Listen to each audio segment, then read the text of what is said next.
Hello दोस्तों, तो यहाँ पे हमें एपिसोड की शुरुआत में शिनिगामी रेयन का सीन दिखाया जाता है। और अगर आपको नहीं पता है कि शिनिगामी क्या होता है, तो जापान में शिनिगामी को गॉड ऑफ डेथ माना जाता है, जिसको इंडिया में यमराज के नाम से भी जाना जाता है। तो अब आगे से मैं शिनिगामी वर्ड ही यूज करूंगा। हमें दिखाया जाता है कि एक शिनिगामी होता है जिसका नाम होता है रयू। वो शांति से यहाँ पे बैठ के सबको देख रहा होता है, या फिर मैं कहूँ सोच में पड़ा होता है।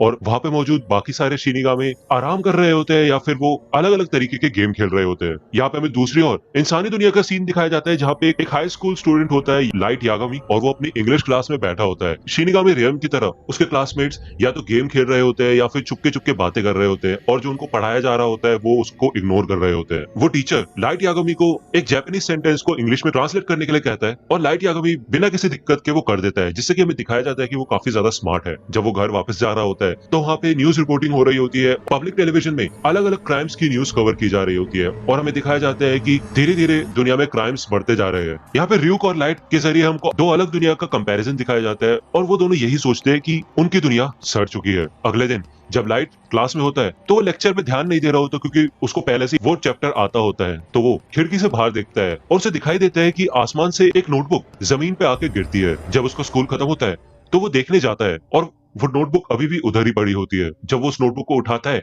और उसका पहला पेज ओपन करता है, तो उस पे लिखा होता है कि तुम जिस भी इंसान का नाम इस डेथ नोट में लिखोगे वो इंसान मर जाएगा। तो यहाँ पे लाइट उस डेथ नोट को बंद करके दोबारा से वहीं पे रख देता है। वो सोचता है कि ऐसा कैसे पॉसिबल हो सकता है, ये जरूर कोई प्रैंक होगा। जैसे कि हम सभी को वो मैसेज आते हैं कि तुम ये मैसेज 12 लोगों को फॉरवर्ड करोगे तो तुम्हारे साथ अच्छा होगा, नहीं तो तुम्हारे साथ कुछ और ही हो जाएगा। लेकिन फिर भी लाइट के मन में क्यूरियोसिटी होती है और उसे जानना होता है। तो वो घर पे वापस जाते वक्त उस डेथ नोट को ले लेता है, और जब वो घर पहुंचता है तो वो उस बुक के रूल्स को पढ़ता है। उसमें लिखा होता है कि जिस भी इंसान का नाम तुम इस डेथ नोट पे लिखोगे वो इंसान 40 सेकंड में हार्ट अटैक से मर जाएगा। उस इंसान का नाम लिखते वक्त तुम्हारे मन में उसकी शक्ल होनी चाहिए, जिससे कि अगर वही सेम नाम किसी और भी इंसान का है तो गलती से वो ना मर जाए। हमें बताया जाता है कि इस डेथ नोट से किसी इंसान को नाम लिखते साथ 40 सेकंड में हार्ट अटैक से मारा जा सकता है, या तो फिर किसी प्रकार के एक्सीडेंट या फिर बीमारी से भी मारा जा सकता है। दूसरे ऑप्शन के लिए उस पर्सन का नाम लिख के नीचे एक्सीडेंटल डेथ लिख के 6 मिनट 40 सेकंड में पूरा डिस्क्राइब करना होता है कि कैसे कैसे क्या क्या होना चाहिए। इतना सब कुछ पढ़ने के बाद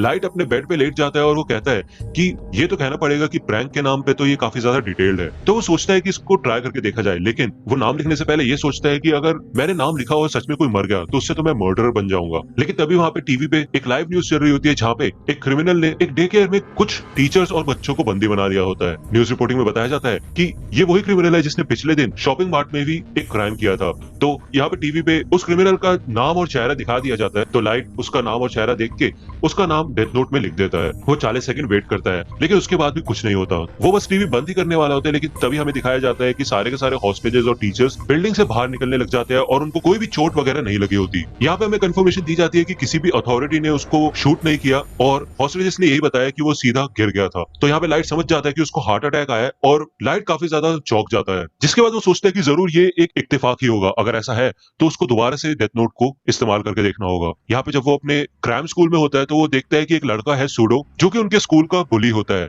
यानी कि वो बच्चों को परेशान करता है, और वो एक लड़के से उसके पैसे भी मांग रहा होता है। लाइट यही सोचता है कि अगर ऐसा कोई इंसान दुनिया से गायब भी हो जाए तो क्या किसी को कोई फर्क पड़ेगा। लेकिन लाइट यही बोलता है कि उसको ऐसे लोगों को मारना अवॉइड ही करना चाहिए जिनको वो जानता है।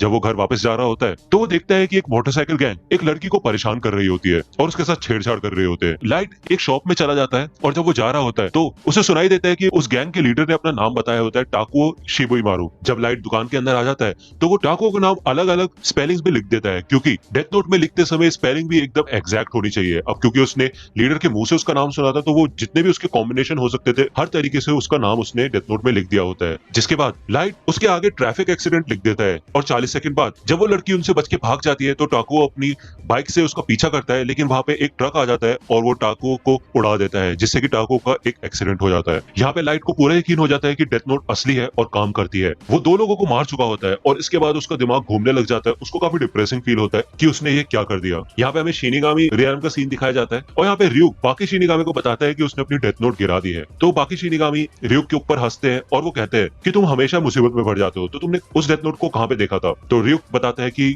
इंसानी दुनिया में, मैंने उसे इंसानी दुनिया में गिराया। यहाँ पे वो शिनिगामी कहते हैं कि तुम्हारे पास तो दूसरी डेथ नोट भी थी ना। तो यहाँ पे भी दिखाया जाता है कि ryuk के पास दूसरी डेथ नोट भी होती है, लेकिन उसको अपनी पहली डेथ नोट भी चाहिए होती है। तो यहाँ पे एक पोर्टल पोर्टल होता है जो कि इंसानी दुनिया और शिनिगामी रेयन को आपस में कनेक्ट करता है। यहाँ पे ryuk अपने पंख फैला लेता है और वो पोर्टल से इंसानी दुनिया में आ जाता है। यहाँ पे लाइट भी स्कूल से घर आ जाता है और उसकी मॉम को अपने नेशनल प्रैक्टिस एग्जाम के रिजल्ट्स देता है, उसमें भी वो फर्स्ट ही आया होता है। यहाँ पे उसकी मॉम कहती है अगर तुम्हें कोई गिफ्ट वगैरह चाहिए तो तुम बता सकते हो, लेकिन लाइट अपने रूम में चला जाता है और वो कहता है कि मेरे को कोई गिफ्ट नहीं चाहिए, जो मुझे चाहिए था वो मुझे मिल चुका है। वो डेथ नोट को ओपन करता है और हमें दिखाया जाता है कि उसने काफी सारे नाम वहाँ पे लिख दिए होते हैं। जब वो इन सब नामों को देख के हंस रहा होता है तो वहाँ पे ryuk आता है और लाइट ryuk को देख के डर जाता है और अपनी कुर्सी से गिर जाता है। ryuk बताता है कि तुम जिस हिसाब से हंस रहे हो मेरे ख्याल से तुम्हें पता चल चुका है कि ये कोई आम नोटबुक नहीं है। तो ryuk बताता है कि वो वही शिनिगामी है जिसने ये डेथ नोट यहाँ पे गिराई थी। तो यहाँ पे लाइट उठता है और वो कहता है कि ryuk मैं तुम्हारा ही इंतजार कर रहा था, मुझे पता ही था कि ये कोई आम डेथ नोट नहीं है और इसको इस्तेमाल करने की वजह से कभी ना कभी तो मेरा सामना मौत से होगा ही। तो यहाँ पे ryuk उस डेथ नोट को देखता है और वो काफी ज्यादा इंप्रेस हो जाता है ये देख के कि